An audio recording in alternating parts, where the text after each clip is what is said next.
One of the most urgent tasks for our country is to decisively defeat the climate hysteria hoax. We are in the beginning of a mass extinction. The ability of CO2 to do the heavy work of creating a climate catastrophe is almost nil at this point. The price of oil has been artificially elevated to the point of insanity. That's not how you power a modern industrial system. The ultimate goal of this renewable energy, plan is to reach the exact same point that we're at now.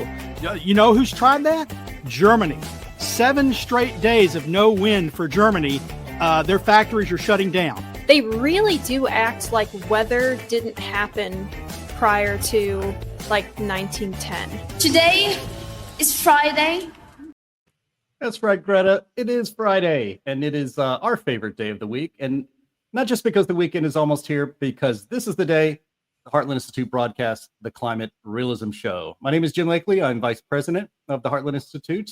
We are an organization that has been around for 41 years, and we are known as the leading global think tank pushing back on climate alarmism. Heartland and this show bring you the data, the science, the facts, the truth that counters the climate alarmist narrative you've been fed every single day of your life. There is nothing else quite like the Climate Realism Show streaming anywhere. So I hope you will bring friends to view this live stream every Friday at 1 p.m. Eastern Time. And also like, share, and subscribe. And be sure to leave comments underneath the video. These all convince YouTube's very mysterious algorithm to smile upon this program a little bit. And that helps get the show in front of even more people. And as a reminder, because big tech and the legacy media don't really like the way we cover climate and energy policy on this program, Heartland's YouTube channel has been demonetized. So if you want to support this program, and I really hope you do, please visit heartland.org/TCRS. That's heartland.org/TCRS. And you can join other friends of the program who help bring this show to the world every single week. And we also want to thank our streaming partners, that being the CO2 Coalition, CFACT, junkscience.com. What's up with that? And our friends at Heartland UK Europe. We have a big show today, and we have a very special guest today, so I want to get right into it and get started. We have with us, as usual, Anthony Watts. He is a senior fellow at the Heartland Institute and the publisher of the world's most viewed website on climate change. What's up with that? We have Sterling Burnett. He's the director of the Arthur B. Robinson Center on Climate and Environmental Policy at the Heartland Institute. And of course, Linnea Lueken, research fellow for energy and environment policy at Heartland. And I want to thank our producer, Andy, who had the power go out in his house about 10 minutes before we went to air. So he might be able to get back online and help us out in the background, but wanted to recognize our producer as well. But of course, she was going to be on last week. Something came up, and she is on this week. We're welcoming back to the show the lovely Lois Perry. She is the director of Heartland UK Europe, the host of the Lois Perry Show, A Bird's Eye View, which is a very cheeky little title there, Lois. And she just happens to be one of the most effective and influential commentators on climate and conservatism and common sense anywhere on the globe. It is our honor to have you back again, Lois. One introduction, maybe in the UK, certainly not on the globe, as as you guys prove. But thank you so much. I thought I've seen you on Australian television. Is that not true? Maybe. Okay. Yeah. I've done Australian television. Yeah. There you go. See, globe, and I have a special copy. Okay. All right. I'll take it. All right. I'm an Essex girl, hence the bird thing. Yes. Tricontinental. Tricontinental. Just keep the compliments coming. Actually. Well, it is certainly a pleasure to have you on today, and there is a lot to talk about because what they used to call global warming, they now call global climate change. This is a global fight for climate realism, and you're kicking it over there. You're kicking butt over there, as we say in the United States, with Heartland UK Europe, and we are going to talk a little bit about that. But I know you wanted to have something to say about the recent horrible events that happened in the United States recently. Thank you, and thank you for giving me the opportunity to do so. I'd just like to say, on behalf of myself, my team, and I can't speak for everyone in the UK, but I can certainly speak for the majority of right-minded individuals in the UK. We would just like to offer the UK's most sincere condolences after the assassination and the death of Charlie Kirk. he was extraordinarily respected this side of the pond, the mother country, and we are absolutely devastated. And all we can hope is that his death, and I don't think I'm exaggerating here, like Jesus, obviously he's not Jesus, but that his death will mean that more people will come to our side, more people will realize that what's going on, and more people will come to God and to Christ. So his death will not be in vain. So yeah, thank you. And Lois, you're right about that. It's not in vain. I read just this morning that over 65,000 requests have been put in to the Turning Point organization for new chapters at high schools and colleges. Wonderful. I mean, wow.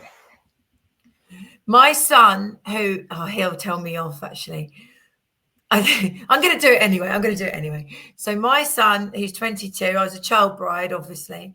My son, he has never had any particular interest in faith. In fact, he has been almost passionately an atheist. Said to me the other day, I'm interested in finding out more about God.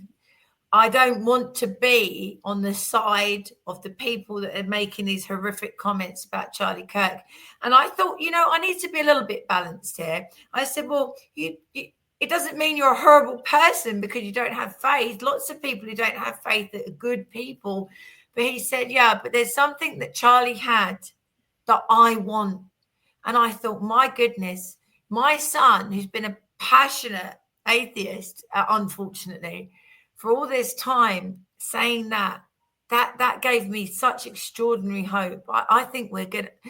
I think it is a sacrifice, and it is not in vain, and the movement is going to explode because of it. So thank you so much for sharing that with me about the chapters because that's proof of what I've been thinking. Thank you. Like his wife said, you guys have no idea what you believed. Good. Powerful testament. Yep, for sure. All right. Well, our backgrounds here are a little bit messed up. I want to apologize to the audience, and I really love seeing that little green thing going around. And maybe we could fix that in the middle of the show. But just, you know what? All that's just distracting from looking at Lois, So let's just make sure that she is got the attention she deserves because as a special guest on our show. Thank you. All right. Let's move on then to, you know what? Last week, we always start the show, as you know, Lois, I'm sure, with the crazy climate news of the week. And last week, it was a little somber. So we decided to give our intro guy for crazy climate news the day off. But guess what? You're back on the job. Here we go.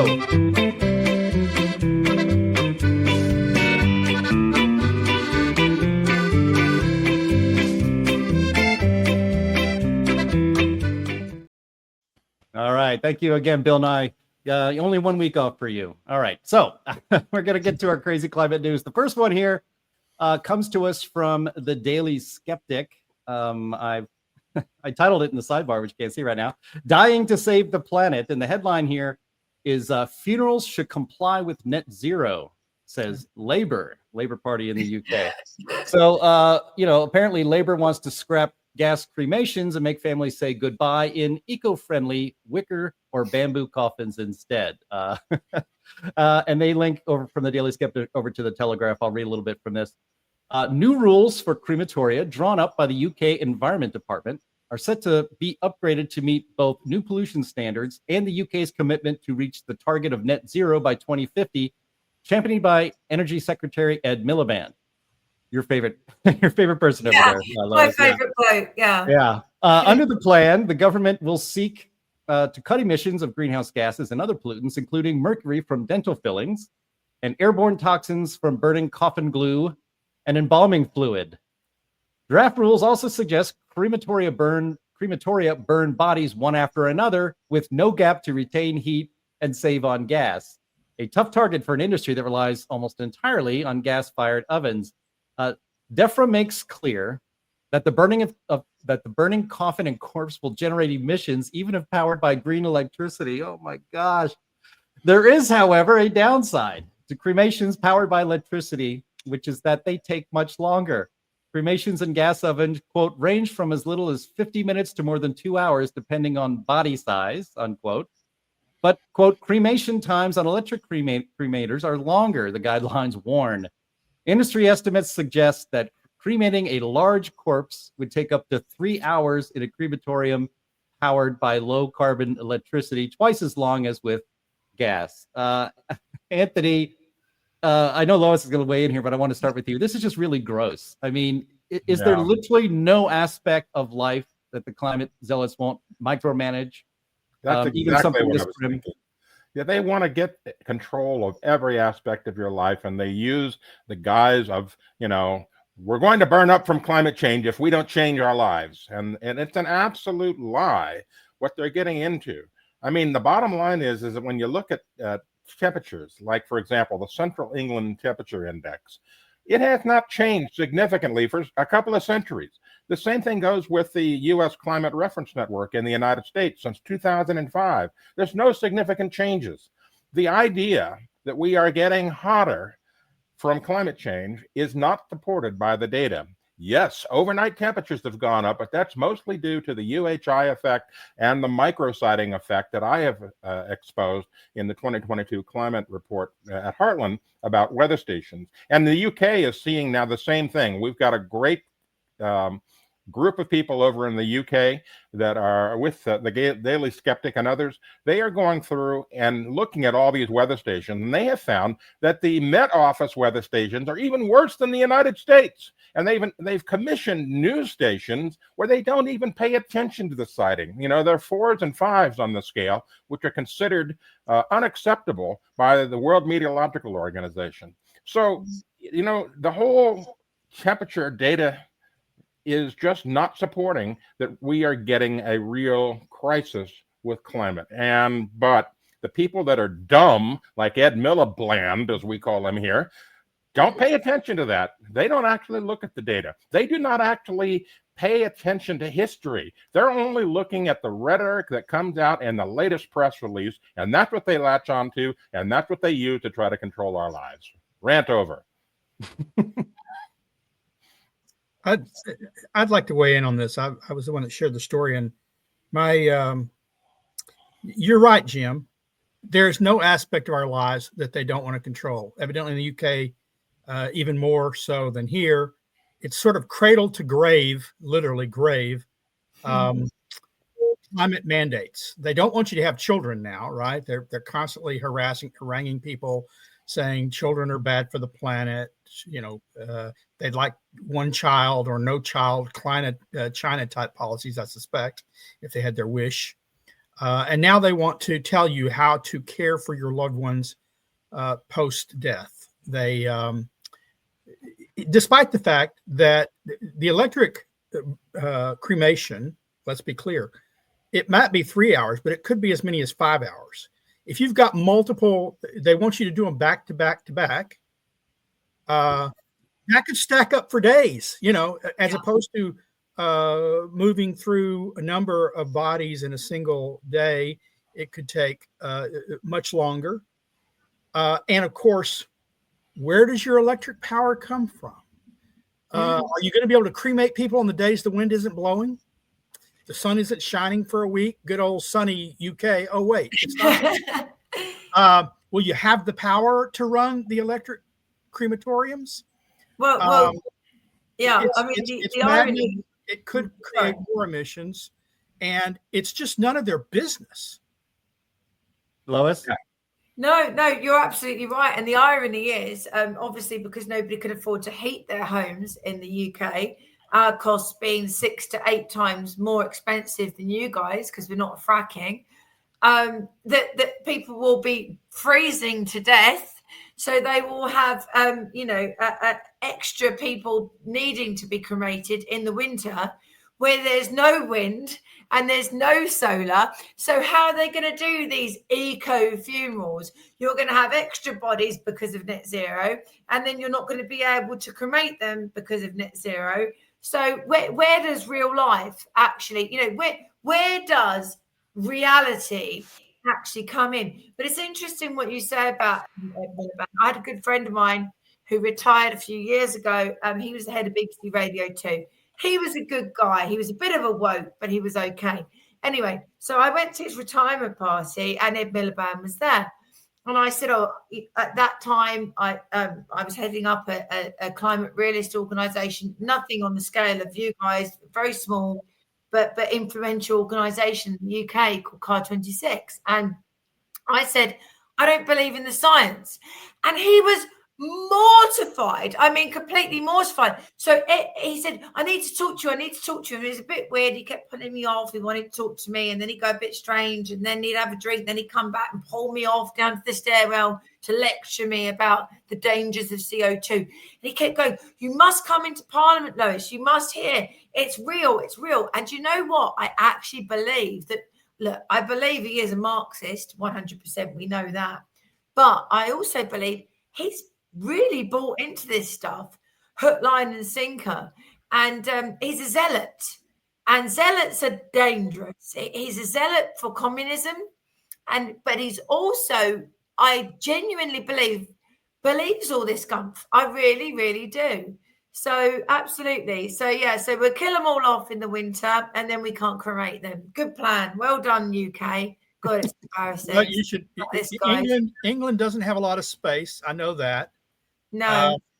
But you should find a space, some wilderness area that y'all protected for decades. You're not going to say anything that I'm going to get in trouble for, are you? I hope not. I'm just going to say, look, the Native Americans used to have, some Native American tribes used to have a practice. Well, a banishment. No, they set them up on that. When you died, they would set up a pyre, not a burning pyre, but just a stand, and leave you out there and let the buzzards and whatever birds you have in the UK take their choice. There's no methane. It's just. Yeah, we haven't got enough room. Sorry. I mean, now that we're getting into the macabre, I would simply say my protest to this would be, if I had this situation in the UK, I would tell the funeral director to take the body in the casket to 10 Downing Street and drop it off and say, this is your problem now. Yeah, well, I was, we should move on. It's pretty grim. It's getting a little bit macabre. Yeah, it's getting a little bit gothic, isn't it? Yeah, well, or as my daughter would say, emo. Yeah. Well, that's why this story is so perfect for crazy climate news of the week. That's true. That's what we call it. Yeah. Well, I'll just close by saying, if I happen to pass away in the United Kingdom, I want to be burned on a pyre like Darth Vader in Return of the Jedi, because that will ensure maximum CO2 emissions, which is what I want my legacy to be. Well, make sure you're wearing a Pittsburgh shirt. I'm extraordinarily vain, so I've told both my children, which I'm sure they'll completely ignore, that I want to be buried and I want to have an effigy of me at age 25. On the top, lounging like this. So both of them will ignore it, and they'll probably get me a co-op funeral, which costs about $3,000. And but I said I will haunt them, so they have got that on their backs. Should do what your mother says, always. All right. Exactly. Yeah. Let's move on. My daughter to do that. For sure. All right. Let's move away from the macabre and into the ridiculous and the disasters of the electric vehicle disaster update. We like to visit this topic every few months just to check in on how it's going badly. And we may not even have to report on this after too much longer, the way things are going. But EV disaster update is a friend of mine in the show, writer Buck Throckmorton at Ace of Spades HQ, calls EVs external combustion vehicles, which I think is a pretty good way to say it.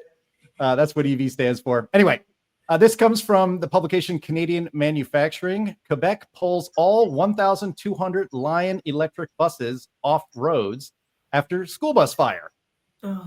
Schools across Quebec have been forced to cancel bus services after the government pulled all of the roughly 1,200 Lion electric buses in the province off the roads.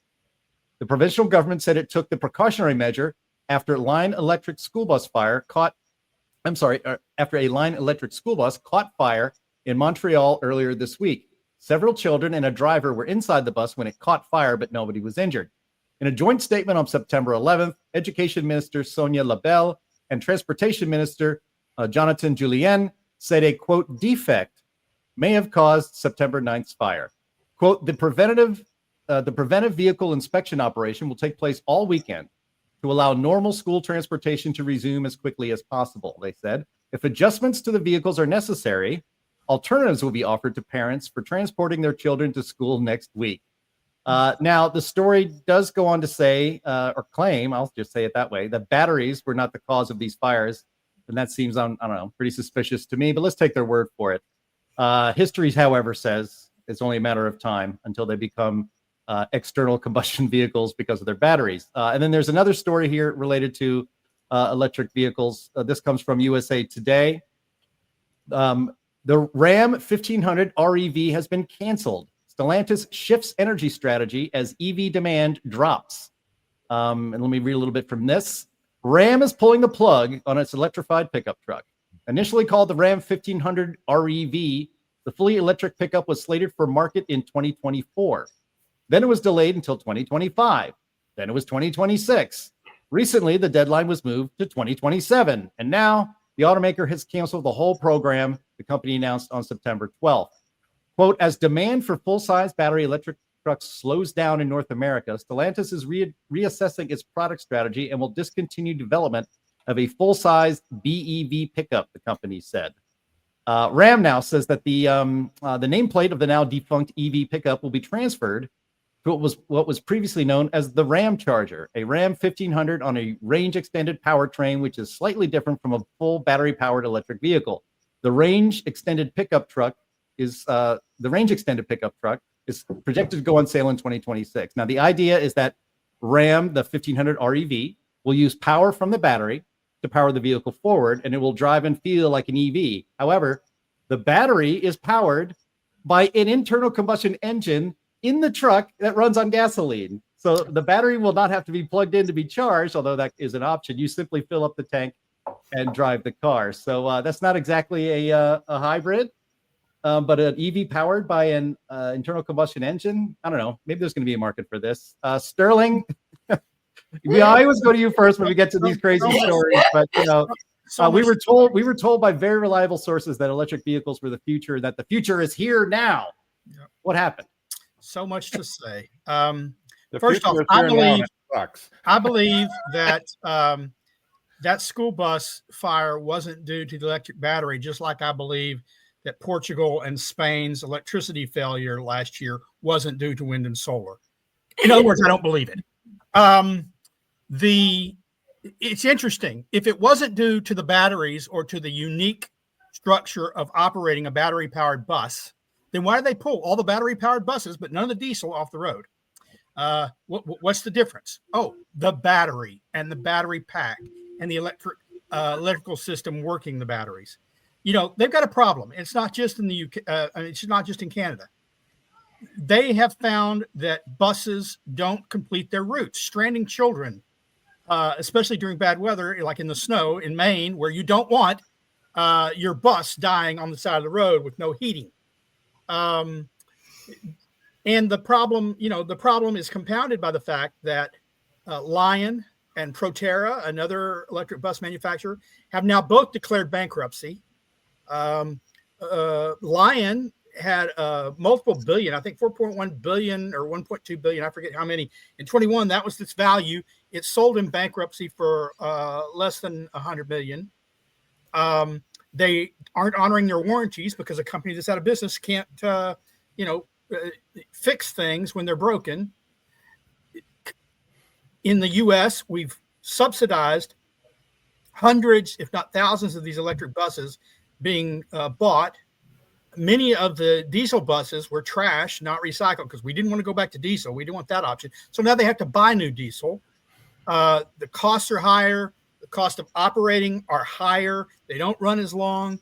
This was something that, this was a disaster that was, I'm not much of a prognosticator, but I predicted this one because it wasn't that hard. It wasn't that hard. Look at all the fires. Look at all the people endangered. Look at people who aren't even on the vehicles, like the scooters that catch fire in New York and burn down buildings, killing people. This was something waiting to happen. It's happened in India. It's happened in France. Yeah. Everywhere EVs have been tried and used, and governments have forced them to be tried and used, and they're putting children at risk, and it's good they're taking them off the road. This is an experiment that has not just failed, but it was easily predicted to have failed in advance. As far as Stellantis, look, that truck that you described, it's not the first hybrid to operate that way. Karma, which used to be Fisker, was precisely that. It was a hybrid electric vehicle. It had a battery. It had full battery range for about 30 miles. But then it had an internal combustion engine that charged the battery. And so it could run, normal range. Which makes sense.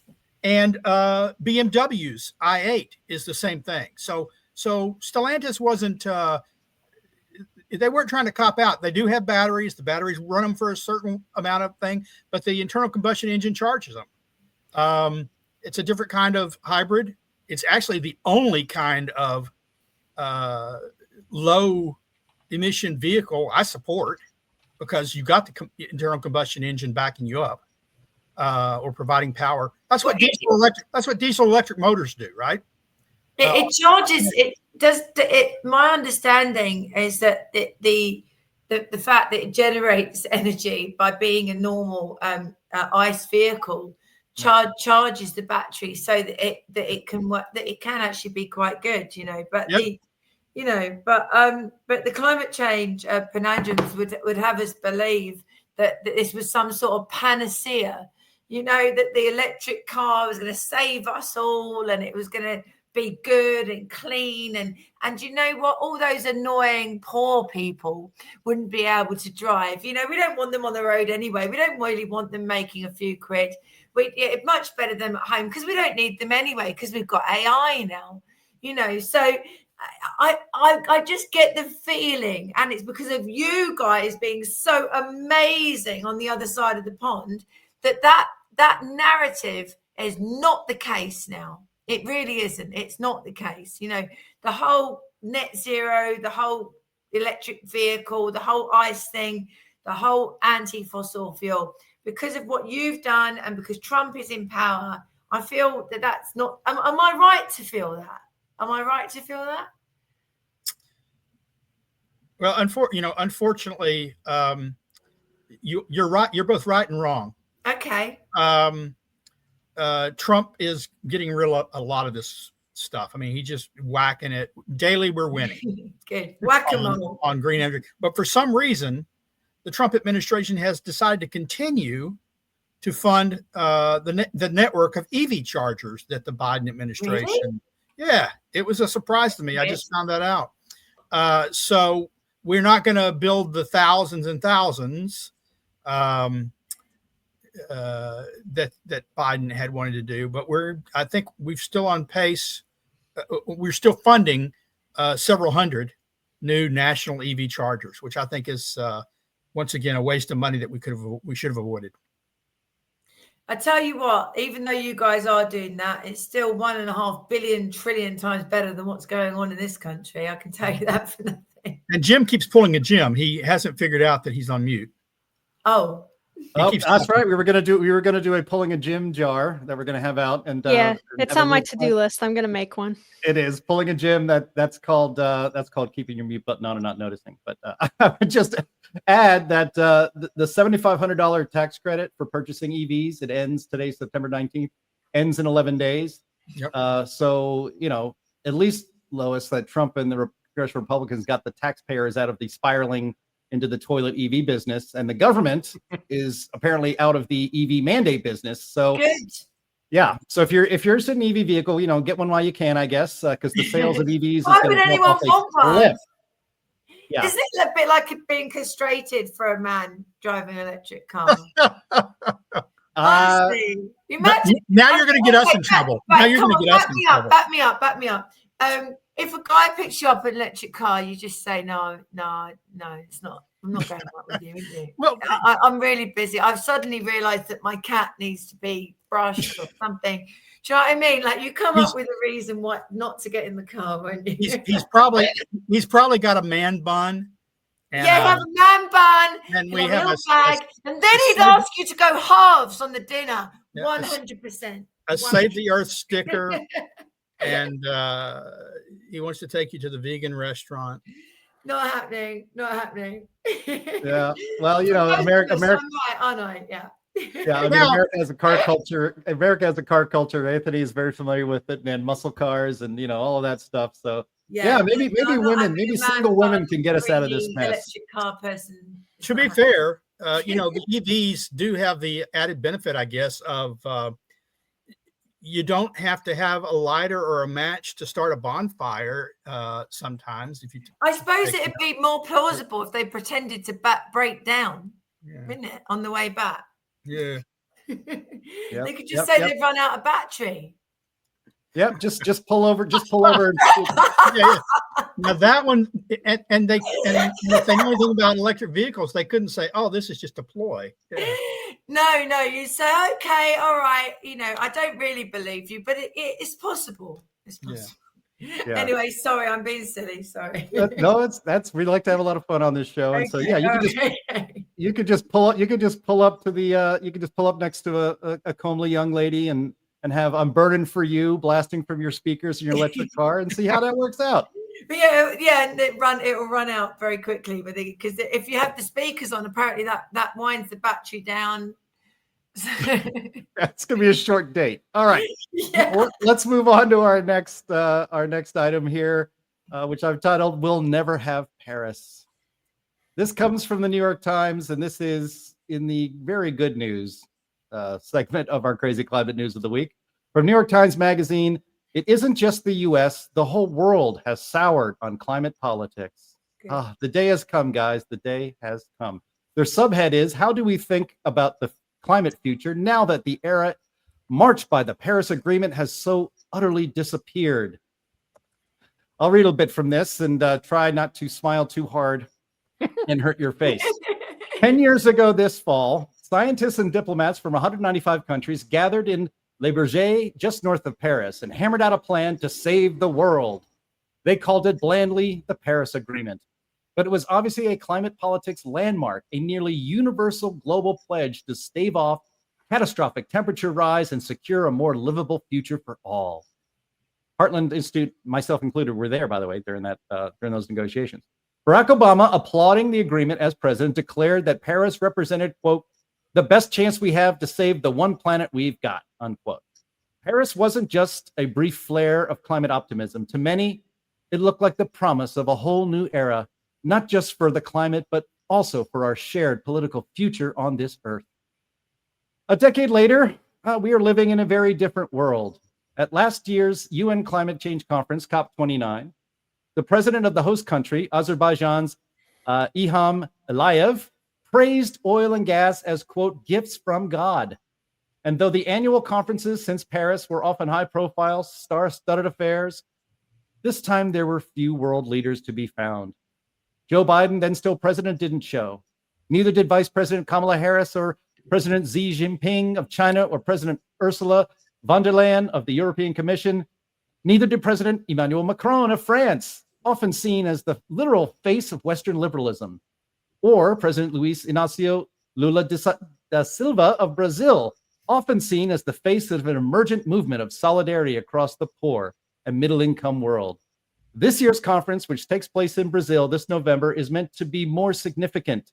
COP30 marks 10 years since Paris, and all 195 parties to the 2015 agreement are supposed to arrive with updated decarbonization plans called Nationally Determined Contributions, or NDCs. But when one formal deadline passed this February, only 15 countries, just 8%, had completed the assignment. Months later, more plans have trickled in, but arguably only one is actually compatible with the goals of the Paris Agreement. I'm almost done, guys, but I'm enjoying this. Everywhere you look, the spike of climate alarm that followed Paris has given way to something its supporters might describe as climate moderation, but which critics would call complacency or indifference. Quote, you can't walk more than 2 feet at any global conference today without pragmatism and realism being thrown around as the order of the day, says Jason Bordoff, a former Obama energy advisor who now runs Columbia University's Center on Global Energy Policy. But, quote, "It's not clear to me that anyone knows what those words mean, other than this whole climate thing is just too hard." And I will end it there. I can't take my excitement anymore. I don't know how more dramatically I could read this, but I did enjoy it. Linnea, I'm going to start with you, because after all of these jet-setting global leaders are trying to save the planet for you and for your generation and the ones that come after you, and they have failed you. Do we need to fund some counseling for your grief? Do you need a safe space? What's your reaction?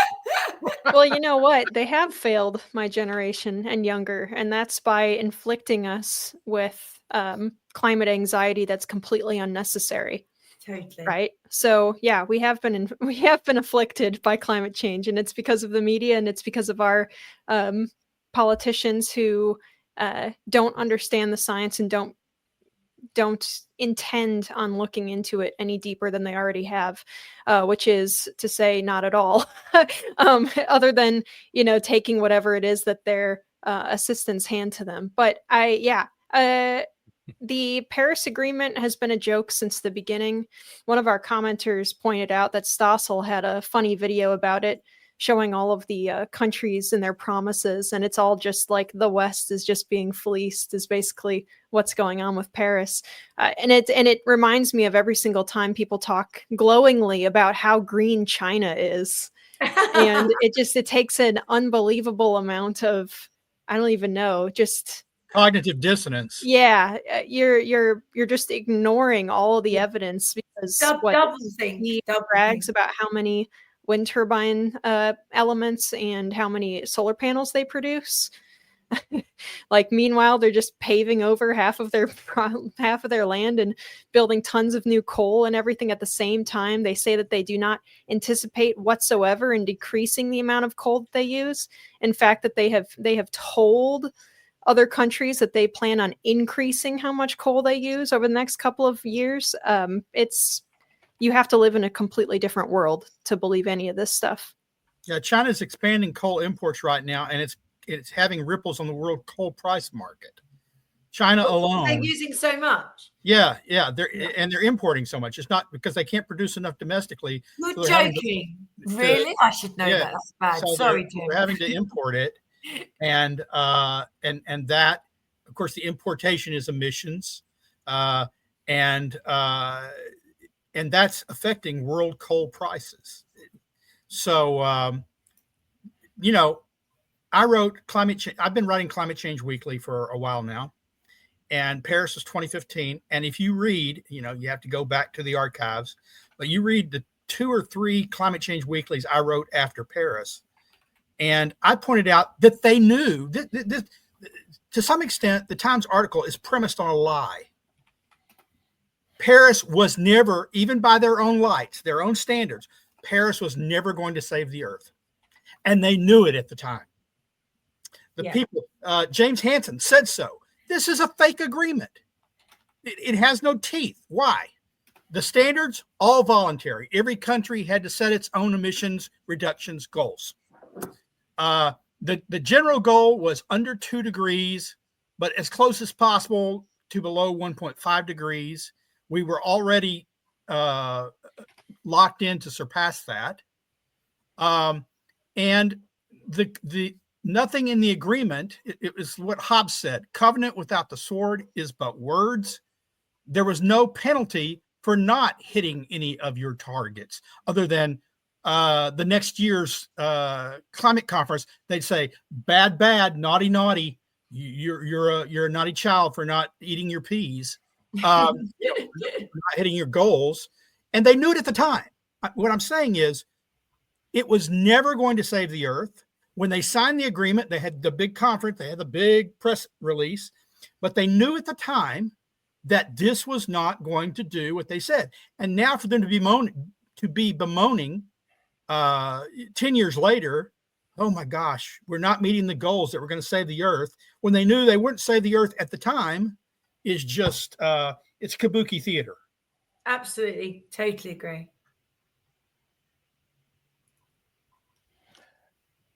Jim, you're on mute. Man, that's you're paying big time this time, Jim. That's 2. I'm gonna go broke. Oh, we have to end the stream earlier. I'm going to go broke. But Jim, do you know what the history of the two fingers up with the nails facing front? I do. Is? I'm Oh, sorry. no, I you apologize. spoiled it now. I was going to say, oh, okay, Two. whatever. You're too clever. Two. Rock No, on. but do you know what this one is? I do know what that one is. It's Yes. about the archers. You know that. Okay. Yes, I do. I apologize. We do have a lot of viewers from the UK, and we have a guest from the UK. No. Sorry, I thought I was being interesting. I clearly not quite interesting enough. Oh. I know how to. I don't know I can't speak any languages fluently, but I can swear at about 10. So well, that's all you need. That's all you need in most countries, really. All right. Anthony, you want to add anything to this discussion about Paris? I mean, to me, it's just the despair. I hear this. I hear the pain in the voices. It bleeds off the page digitally in places like the New York Times. And I don't know, maybe I'm a bad person, but it makes me happy. You're not a bad person, Jim. We're all thinking the same thing. But the whole Paris Climate Agreement was just simply a number pulled out of thin air. This is what we think we can convince people to agree to. That's all it was. There's no science behind it. And the bottom line is that we have already reached 1.5 degrees centigrade of temperature rise.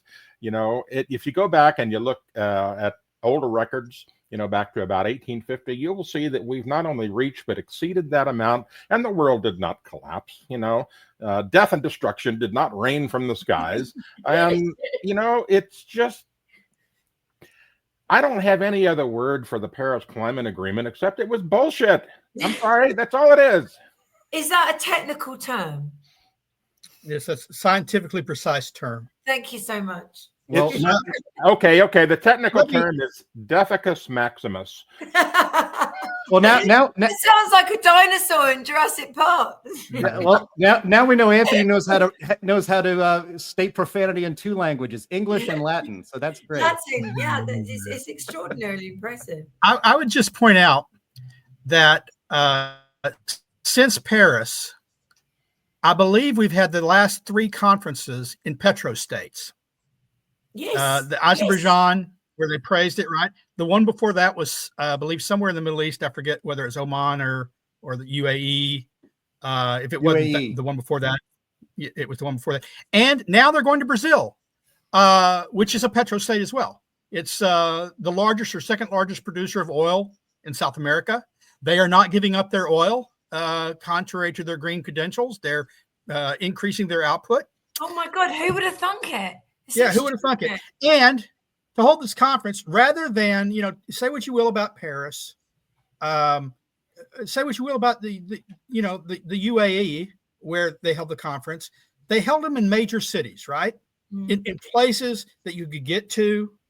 They didn't have to destroy entire countrysides to hold a conference on climate change. No. In Brazil, where they're hosting it now, they are mowing down thousands, if not tens of thousands of acres of the Amazon that they say are the lungs of the world to make roads to ship people from major destinations to the destination. They don't have the hotels for people. It's going to be one of the smallest attended, I suspect, COP conferences, which, by their light should be good for the planet. But what can't be good for the planet is all the destruction they're wreaking, because they could have held it in Sao Paulo, or they could have held it in, God, I'm getting old. Brazil's largest city. Rio de Janeiro. Rio de Janeiro. Well, the thing is, though, they're all busy because they're all with Greta on a flotilla towards Israel. Like they found another cause. So maybe they'll let us. Maybe they'll leave us be. Who knows? Yeah. By the way, I didn't see any sails on that boat of the flotilla for. No, but you know what the funny thing is? Israel was so clever. What they did is they said, yeah, okay, you can come in. That's not a problem, but you will be going into a military prison. Suddenly, there was massive climate change, and there was a freak storm, and they had to turn around. I mean, how extraordinary that they had this storm that meant that they couldn't go to Israel when they'd been told they were all going to be put in military prison. The storm that nobody in the meteorological community could find the storm on the radar. That literally nobody else knew about. Good I'm happy for them. I don't want to see Greta in a military prison, or maybe I do. I don't know. Well, you know, she could. Actually, I'd pay £100 million to see her in prison, wouldn't you? They could turn the flotilla around, head towards the Amazon, and try and go up the Amazon to the conference, and perhaps not be, taken over by tribal peoples. Maybe she could charge her phone by plugging it into a tree and see how that works out for her, right? Yeah, well, as the song goes, clowns to the left of me and jokers to the right. Here I am stuck in the middle with you. Well, I'm glad that I'm stuck in the middle with you guys. You're fabulous. That's right. All right, well, let's get on to our main story today, and the big reason why we have the wonderful Lois Perry on the program today that we're so fortunate to have today, and that is how climate realism is heating up in the United Kingdom. And this story comes from Politico. The Trump-aligned climate skeptics advising Britain's Nigel Farage. So buckle up, Lois. This one is about you. It even names I know all these credible sources writing about me. I mean, thank you. Great. So let's read a little bit. Let's read quite a bit actually from this, because I think it's important to cover all of this information here. And so Politico, which is a left-wing garbage publication here in the United States, writes, Nigel Farage's Reform Party is being advised by a think tank which denies the science of climate change and claims the UK government wants to use electric vehicles to control its citizens. Hey, we just mentioned electric vehicles. Lois Perry, UK and Europe director of the Heartland Institute think tank, told attendees at Reform's annual conference last week that she was, quote, very grateful to be able to consult and influence the Reform Party at the highest level, unquote. The Heartland Institute confirmed to Politico this week that it has held conversations with policymakers within Reform UK. The Institute, which is closely aligned with US President Donald Trump's anti-climate policies, I don't even know what that means, has cast doubt on global warming and branded climate change policies a hoax and a scam. Earlier this year, meaning Heartland, backed Trump's decision to pull out of the UN Paris Climate Agreement and to roll back Joe Biden-era clean energy projects. The organization was invited to an event at the White House Rose Garden when Trump announced plans to pull the U.S. out of Paris during his first term in 2017. Quote, the reality is this: we're not facing a climate crisis. The organization's president, James Taylor, told a Heartland-sponsored fringe event at Reform Party's conference in Birmingham on Saturday. We were on the main stage. Sorry to be a pedant, but we were actually the main the main panel event on the main stage. Okay. Oh yeah, you can explain all that here very shortly. Okay. All right. Quote, the reality is this, said James Taylor. We are not facing a climate crisis. Speaking at the same conference fringe event, they did it twice, Lois.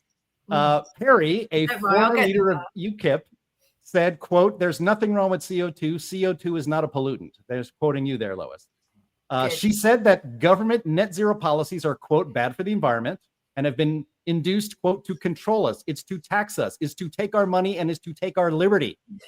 Perry added, they want us in electric cars. Electric cars can be remotely controlled. Again, not a conspiracy theory. These cars can be shut down. Imagine during COVID, imagine your car is disabled remotely. You have no control over it because it's an electric car. And that's if you can afford an electric car. There's a reason why this neo-Marxist communist shambolic government wants us in electric cars. It is so that we have no freedom whatsoever. Lois, congratulations. That was a fantastic quote. Congratulations on the event. Ever let Nigel Farage give me 3 glasses of champagne at breakfast again. So well, that actually, was great. You know what? Maybe I should. I didn't hold back. I apologize if it was a little bit too much. Not for me. But yeah, I mean, I just wanted to communicate. I mean, we had a huge audience, Jim. I mean, it was huge. We had seating for 400 people, but there were 100 people that wanted to come in. So James will tell you this. James Taylor, obviously president of Heartland Institute, main in America, Heartland Institute. There were people coming all around. We had people standing. We had people trying to push through. It was extraordinary. And what I really got from that event, especially with the Q&As, is that people said, we believe you. We totally get what you're saying. We know this is a scam, but give us the tools. Give us the tools to fight back, because they're going to come at us with all this stuff, and give us the tools. And James told them about the tools that we have and that Heartland USA have to counter all the arguments. I don't know the exact link, but Jim, if maybe you could share it, where people are, it has all the answers to all the most commonly asked questions, like polar bears, climate change, freak events, and people were writing it down. They were scribbling it down on their notepads. They were really into it. It was actually, and I don't say this lightly, it was actually quite beautiful. It really was. I loved it. ClimateAtAglance.com. That's it. Thank you. And we're about to have an updated second edition out this next week, which people can order off. Oh, Jim's saying something here. Oh, sorry. If he's not. No, I was going to say second edition, but I didn't want to offend anybody, so I'll do it this way. Second edition. Yeah, second edition. It's updated. It has some new material, but it also has updated material from the last edition. And Climate at off Amazon. And there's an app, isn't there? And we've got an app. Yeah, they get on their app. They can go to our website. A lot of ways to access it, but that's got the factual, detailed information. In addition, if they, if you're like me, you wake up in the morning and you go through some headlines, and almost every day you find a climate headline. And every day at climaterealism.com, we respond to those climate headlines, debunking them. Well, I'd just like to say as well, from Nigel Farage, that people keep trying to catch him out by saying that he's working with us, yeah, and he's proud to work with us. So no one's catching him out. He thinks that we're fab, right? Yeah. So all these journalists trying to say, "Oh my goodness, you work with them," and he's like, and. So I just wanted to tell you guys and your viewers that he's proud to be, he will never say I agree 100% with any particular group, but he's not, when people say, "Oh, how can you work with them?" he says, "Of course I work with them, or of course I listen to them." It's hard to call Nigel and Reform fringe when they are soon possibly to be the second or first. No, they were calling our event fringe. They were trying to be a bit, but there was one conference, there was obviously two big hangers. It was huge actually, and we, you, me, us, we were the biggest panel discussion of the whole event. People were queuing up to come into our event. So there you go. Well, yeah, Lois, I was going to ask you. I mean, we mentioned when we hoped to have you last week, and so glad to have you this week. But I'm sorry about that. No, I told you at the time. There's no need to apologize. It's completely understandable. But we had gone over a poll that we saw in the British press about how British citizens are they're growing more skeptical of climate alarmism.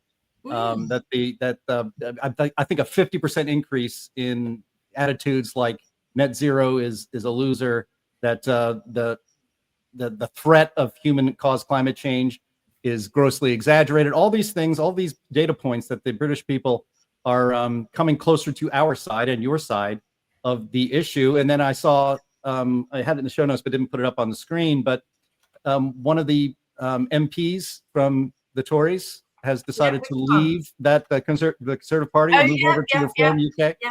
So give us a better sense of, I mean, are we winning, or is this fool's gold? Oh my goodness, we are winning. We are winning. So because of us, because of Heartland USA, because of Heartland UK Europe, the party that is polling consistently in the last 101 polls, so it's not a fluke, it's not a reaction, it's not a protest vote. The party that is polling consistently, not only ahead of the other parties, but today, 34%, when the other two main parties were on 16% each, so 32% obviously, were below combined. That party has said, day one, day one in government, they're abolishing all net zero policies. We're winning. We are winning. And thank you very much for being able to continue your work in the UK and Europe. So in November, and Jim, I really hope that you can join us, all of you. We are doing an event in Poland, which will combine Italy, Romania, France, all of the big European countries to really, really challenge the whole net zero concept in terms of specifically for agriculture. And I hope to get certain person to come. If I can't, I can't. If I can, I can.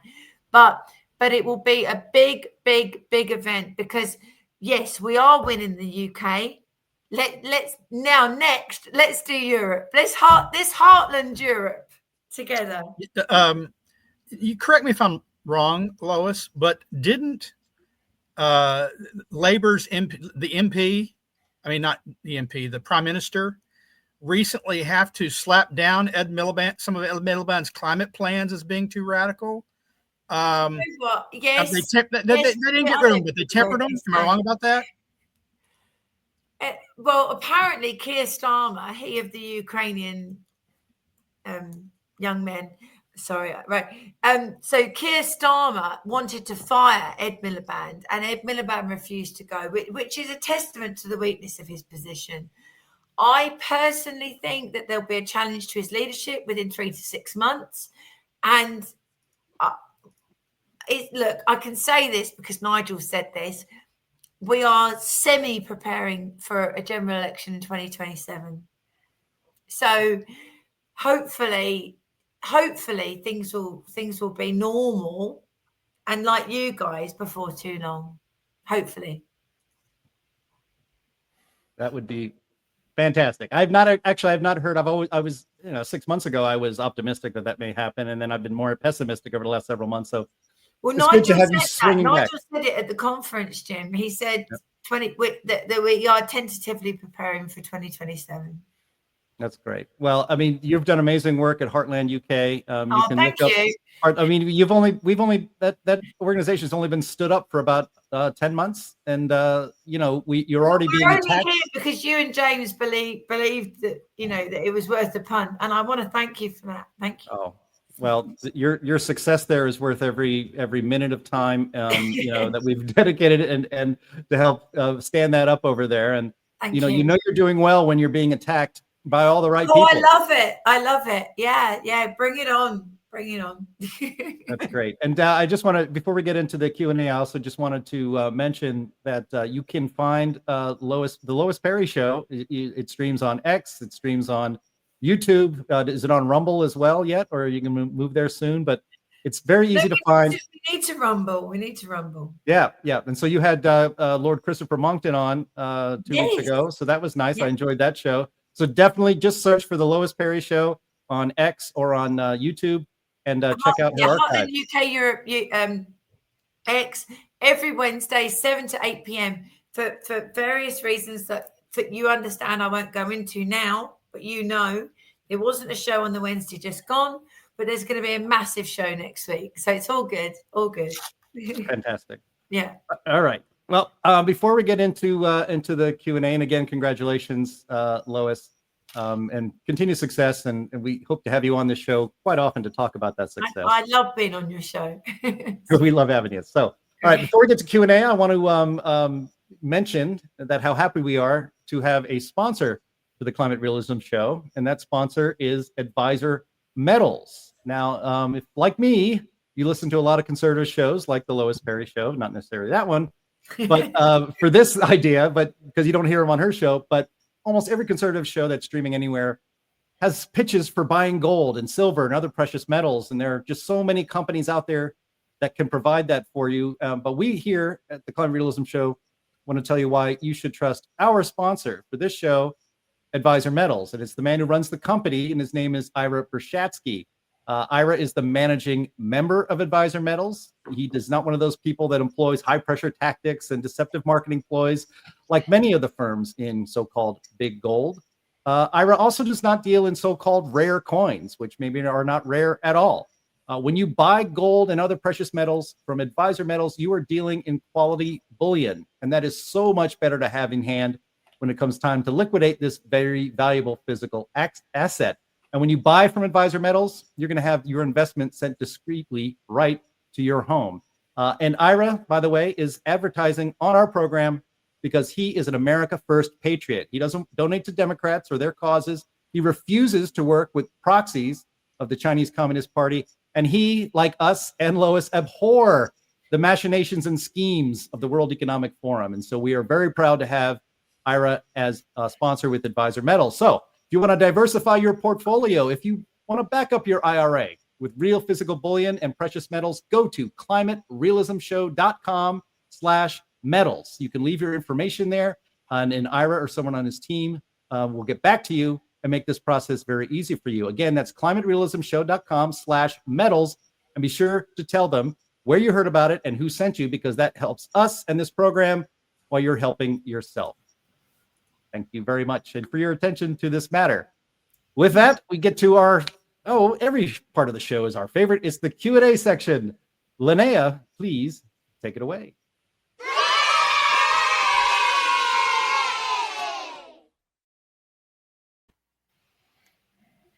All right. Thank you very much. Okay, so we have a whole bunch of questions here. I'm going to start with one for Lois, and that is from Fighting Zenithian, who says, Lois, have you considered talking with Lewis of TIK history?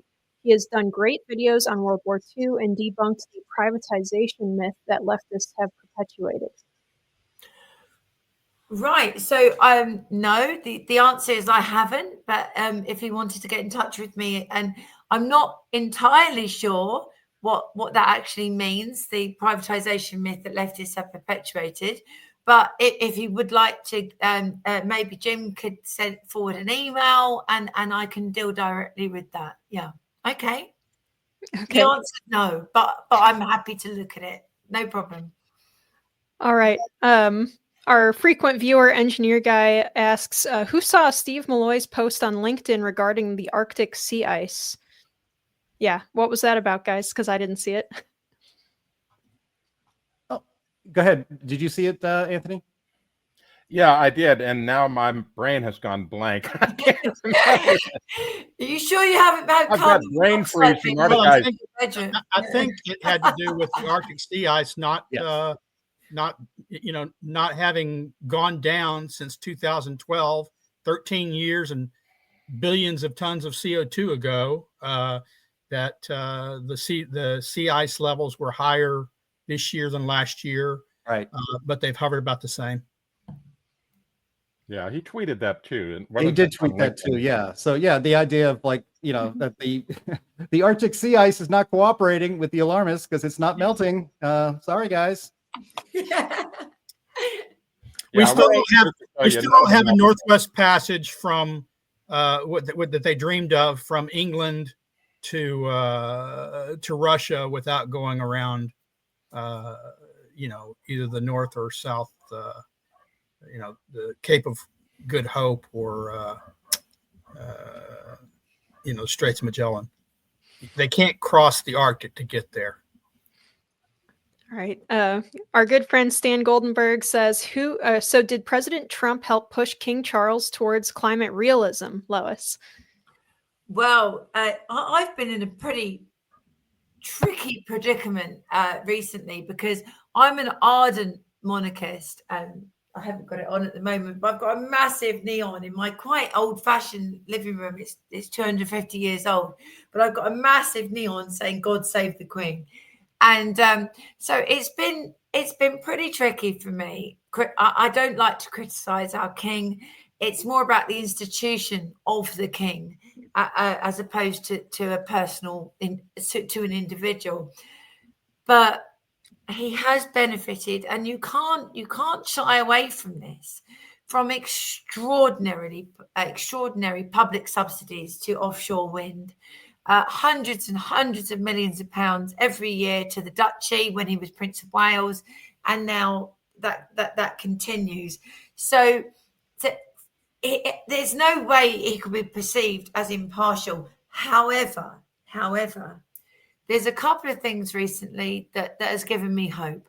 There's a couple of bills that went through Parliament. One of them, and I'm not casting any opinion on behalf of the Heartland here at all, but there was a particular bill that went through to do with abortion, and there was a particular bill that went through to do with assisted suicide.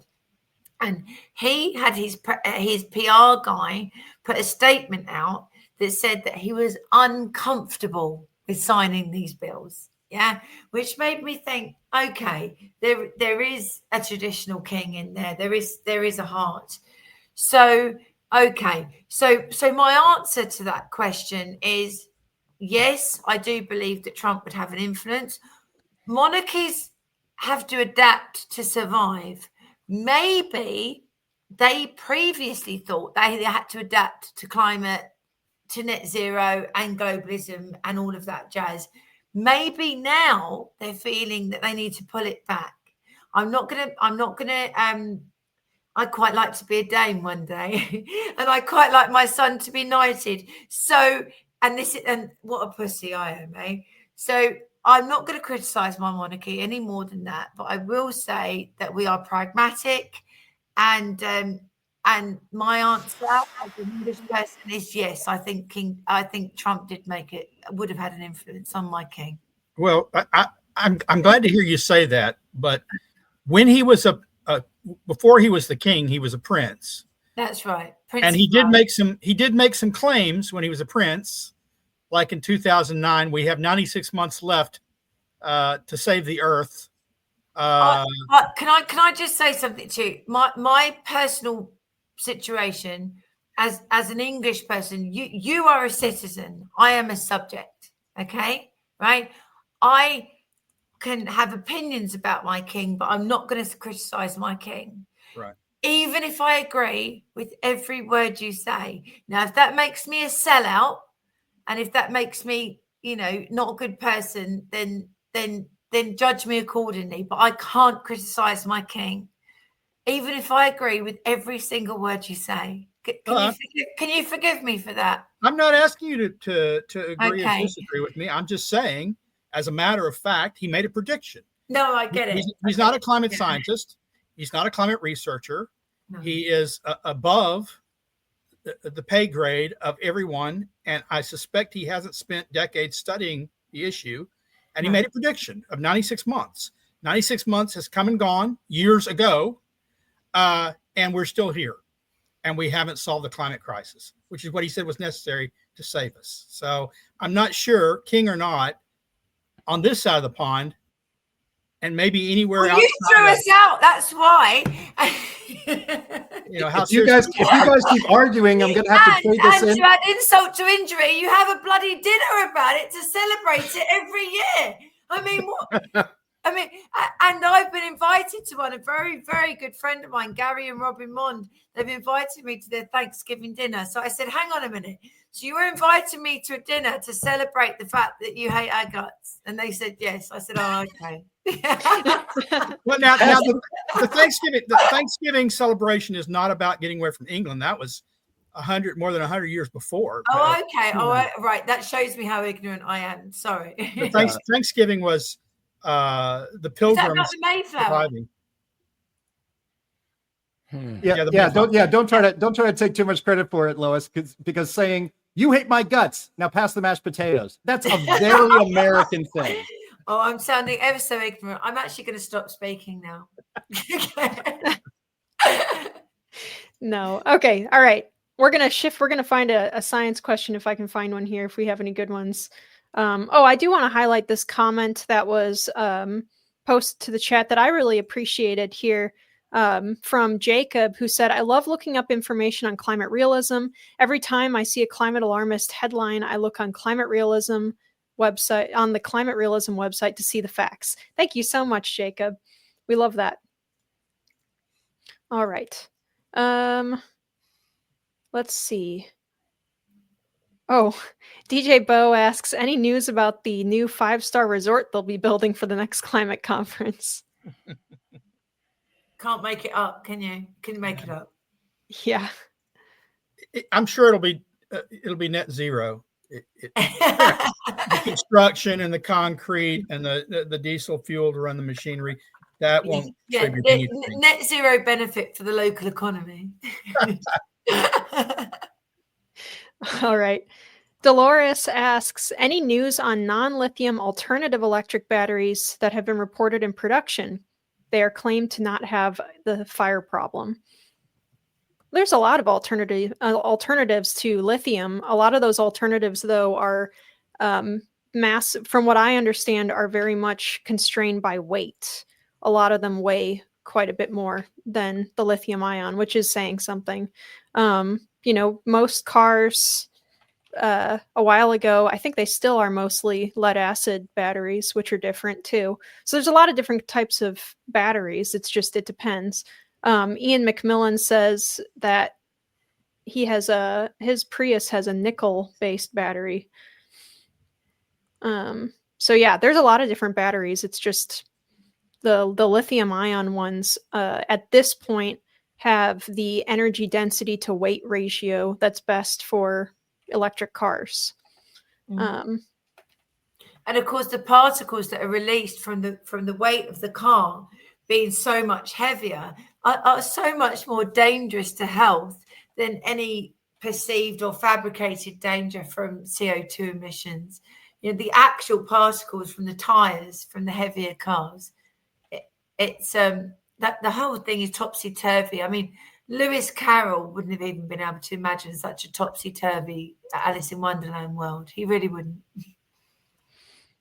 Yeah, so who knows? I mean, we might have better, mass-produced batteries in time, but that time is not right now. Well, they're developing all sorts of new battery technologies. Iron something. They're all of them supposed to be less prone to fire and work better. But once again, they're in development, and it might take years, and they might never come to fruition. All right. Now we have this question from Tech, who asks, "Do we even know the impact on the climate of cremation?" Anthony, do we know? Well, honestly, I don't, but I'm sure whatever the figures are, they're dead on. That's worse than one of mine. Oh, that is a proper dad joke. That's what we call in England a dad joke.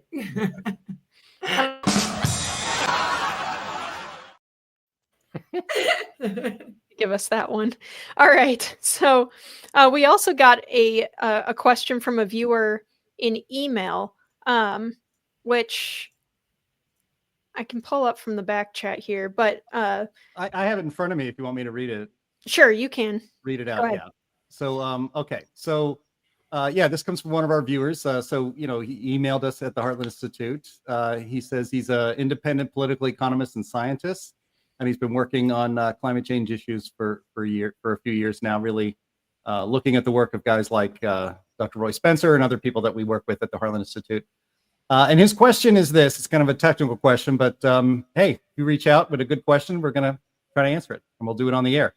So he says here, John Tyndall made the first experiments with CO2 using a pipe filled with CO2 that was placed horizontal to the ground.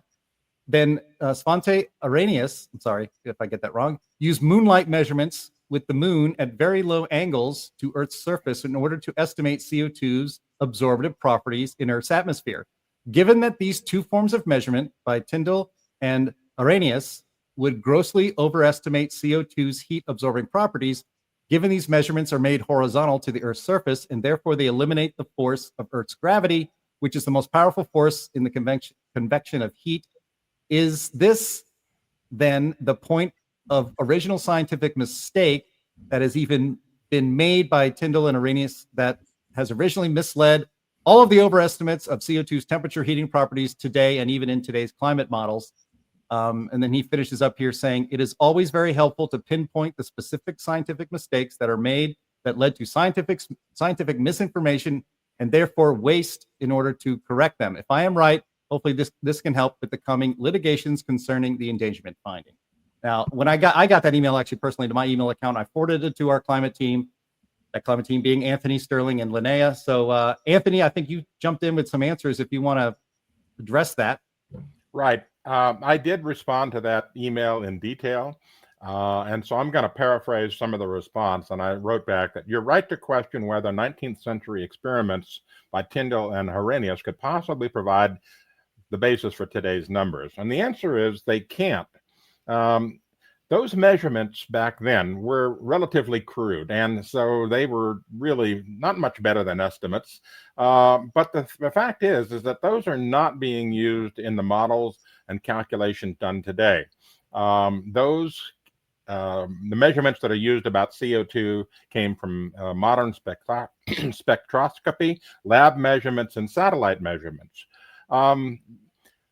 But even though we've got far better measurements today, there's still a great deal of uncertainty in the whole climate calculation process. For example, since 1990, CO2 has been calculated to add about 1 watts per square meter of forcing, and a doubling of CO2 is supposed to add about 4 watts per square meters. But those are all theoretical numbers and not direct measurements of Earth's climate system. They come from computer models.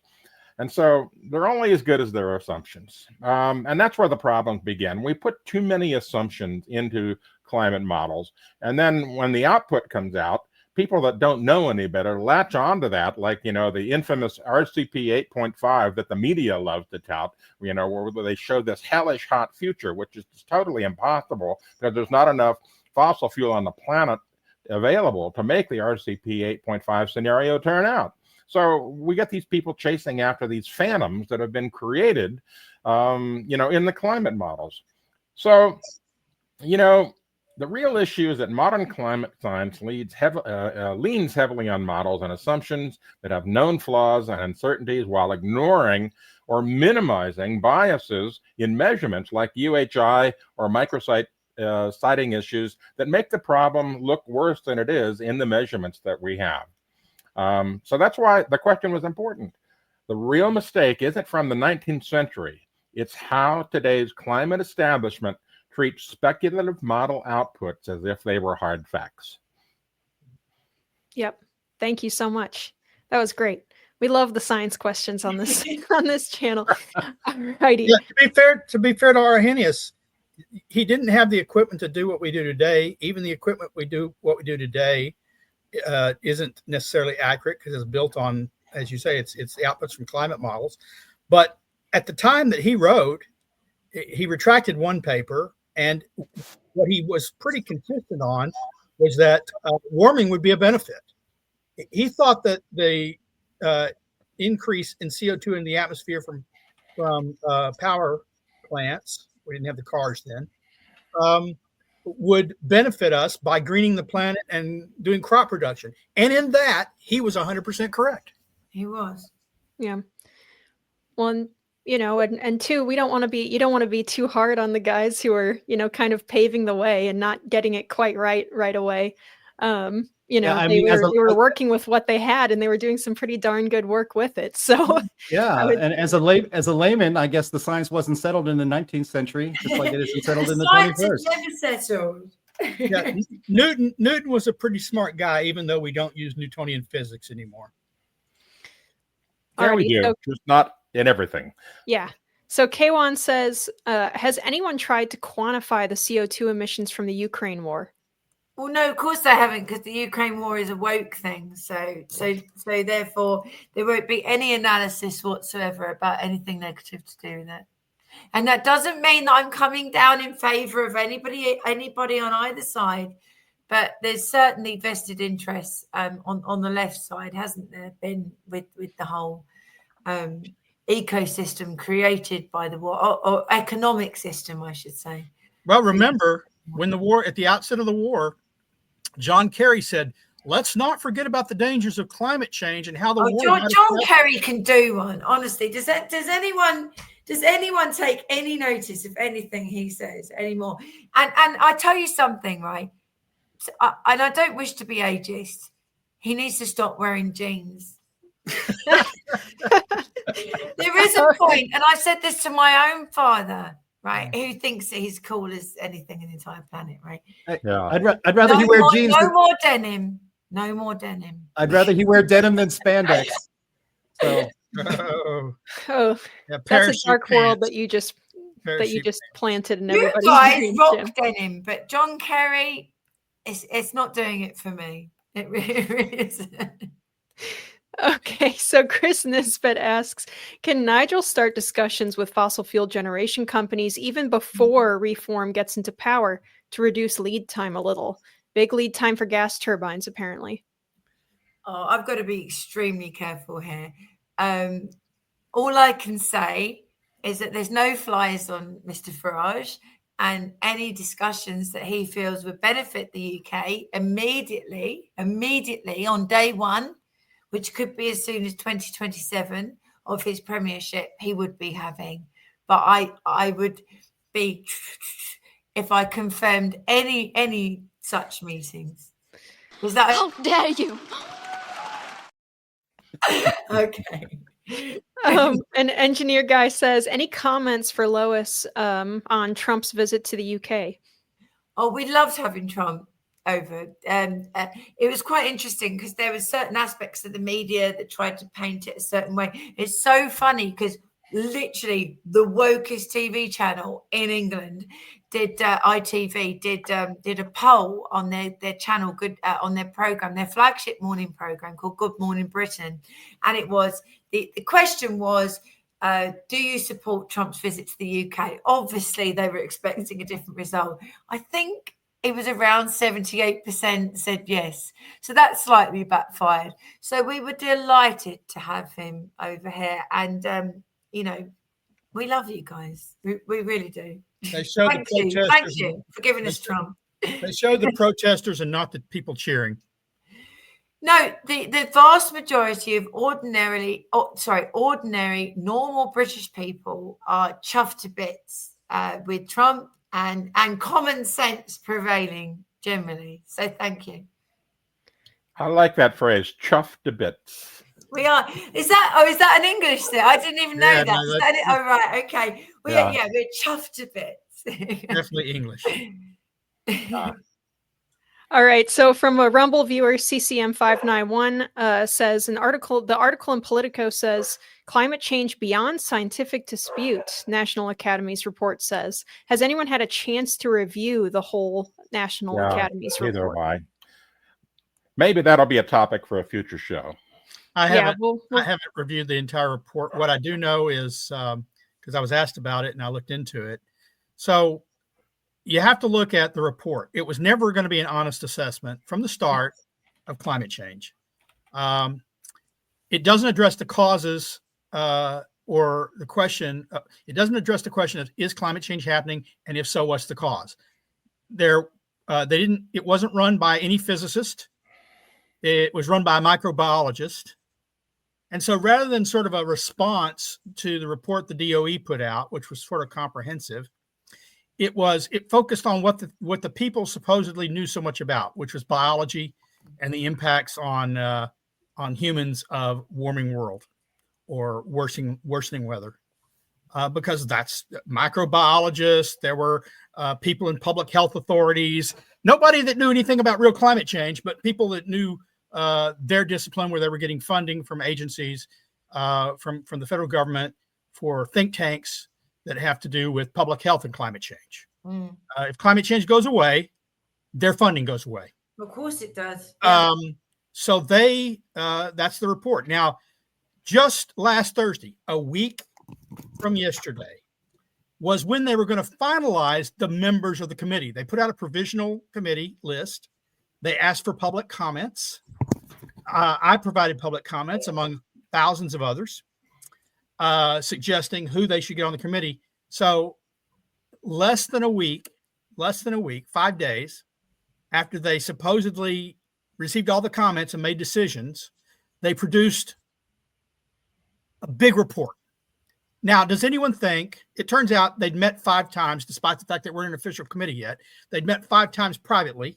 But does anyone think that the 12 or 15 members of this committee wrote that report in 5 days, had it edited and reviewed and produced in 5 days? Or do you think that maybe it was in the bag, they had the report already, and it was just a matter of them putting their little signatures, probably by auto pen, on it? Auto pen. Yeah. Lois, I think that your jeans comment was the most controversial thing anybody has said on the show. It depends on the man. It depends on the man. It's nothing to do with age. It's nothing to do with it. All right. And we have this very straightforward question from Kite Man Music, who says, "What are you doing after the show, Lois?" Have I got loads of enemies now? I think I might be an admirer. Yeah. This is Kite Man, who says, "What are you doing after the show, Lois?" Oh my goodness! I'm going to bed with the hot chocolate. Awesome. But thank you. And we maybe one more we can leave it off on, which is, Lois, at what age must superannuated men cease their ridiculous gene-wearing behavior and behavior of It depends on the man. It depends on the man. And all I can say is there's 80-year-olds that rock jeans, and then there's John Kerry that really doesn't. There's nothing it's all about attitude. All right. Maybe there needs to be a ministry formed in the UK on that. But having said that, if Nigel tells me he's going to buy a pair of jeans, I'll be, advising him very delicately that that's not such a good shout. Very good. All right. Well, thank you very much, Linnea, for taking us through Q&A. That was great. I know we didn't get to every single question in the chat today, but we do our best to get to as many as we can. I want to thank Lois Perry, the director of Heartland UK Europe, for being our very special guest today. And we will have you back on again. I know the chat and the audience really enjoy it. And we here on the show, we enjoy it very much as well. I'm sorry, I lower the tone. I apologize. I think I'm funny. I laugh at my jokes, even if nobody else does. Wow, we do laugh at your jokes. We do like to have a good time here, and you definitely contribute to that. So thank you. I also want to thank our streaming partners, junkscience.com, CFACT, the CO2 Coalition, Climate Depot, What's Up With That, and Heartland UK Europe. You can find them on all social media everywhere. Just search for their names and give them a follow. That'd be really good to do. Always visit climaterealism.com, where you can see us pushing back at climate alarmism every single day, just about. Go to climateataglance.com. We have a new second edition of that book coming out very soon, but climateataglance.com is where you can get all the information you need to push back on climate alarmists in your life. Go to Energy at a Glance for the same kind of information as well. Go to heartland.org, where you can subscribe to Sterling Burnett's Climate Change Weekly newsletter, which is always a great read almost every single Friday. And go to heartland.org/TCRS. Maybe put a couple bucks in the tip jar to help bring the show to the world every single week. We will see you again next Friday. Bye-bye. Bye, everyone. Bye.